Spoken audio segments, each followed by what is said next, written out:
नमस्कार दर्शकों, मैं हूं आपके साथ माधुरी बंसल और आप देख रहे हैं सिटी नेटवर्क का मथुरा हलचल। और आइए रुक करते हैं आज की खास कुछ खबरों की ओर।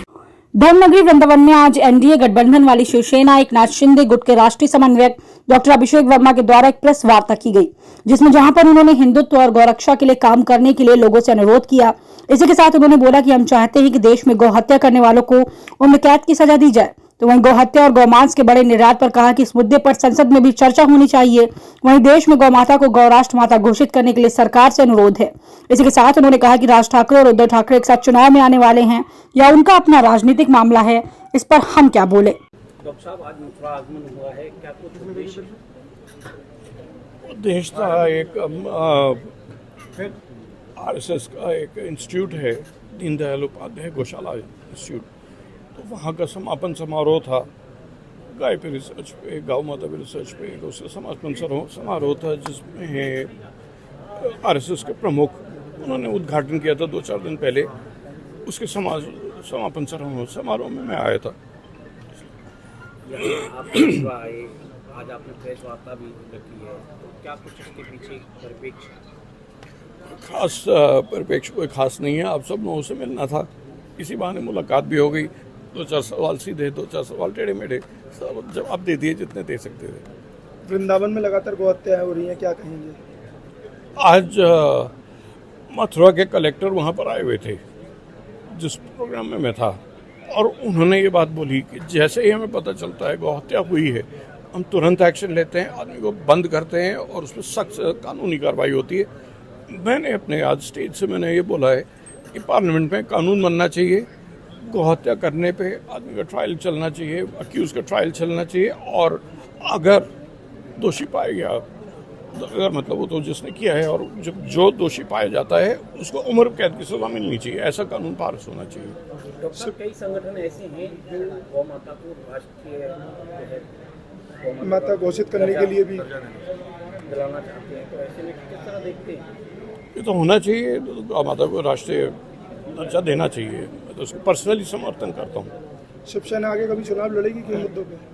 कौन से मुद्दे पे? शिवसेना कभी चुनाव लड़ेगी तो किन मुद्दों पे लड़ेगी? तो क्या रणनीति रहेगी? देखिए, शिवसेना, हम लोग चाहते हैं, देश में हिंदू पार्टी हैं हम, और हम चाहते हैं कि हमारे पास महाराष्ट्र में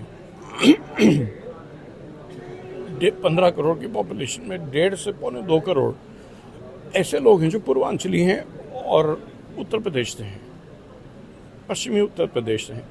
उन सब लोगों की पुकार ये रहती है कि आप हमारी बात सरकार तक पहुंचाएं, स्टेट की सरकार तक। गठबंधन के तो हम पार्ट ही हैं, हमारी पार्टी तो है ही एनडीए के पार्ट, लेकिन उनका ये रहता है कि हम उनकी बातें बिहार में, उत्तर प्रदेश की सरकार तक पहुंचाएं। तो वो लोग जो वहाँ के निवासी हैं, उत्तर प्रदेश के जो निवासी हैं, बिहार के जो निवासी हैं, महाराष्ट्र में, वो हम पे दबाव डालते हैं कि आप कुछ न कुछ सरकार में रिप्रेजेंटेशन लीजिए।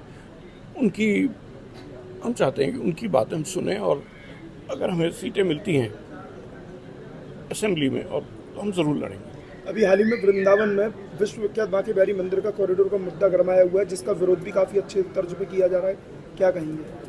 देखिए, अभी ये मैटर जो है कोर्ट में है, विचाराधीन है।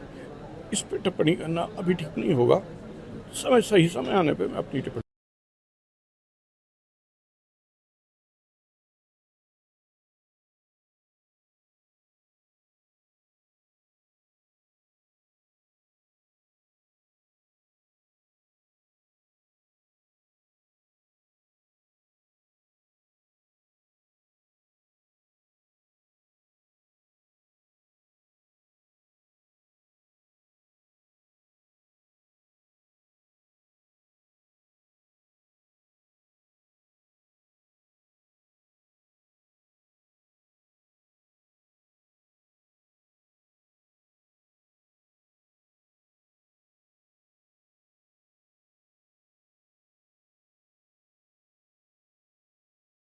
ये टॉयलेट के लिए।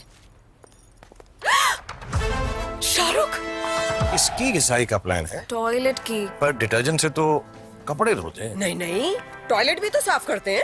फिर भी पीलापन। अब नए जैसा सफेद थोड़ी ना हो जाएगा। हो जाएगा, हार्पिक है ना। ये डिटर्जेंट के मुकाबले भी 10 गुना बेहतर सफाई, पीलापन हटाए, और क्या खुशबू। अब घर की टेंशन इन पे छोड़ दो। नए जैसे टॉयलेट के लिए हार्पिक है ना।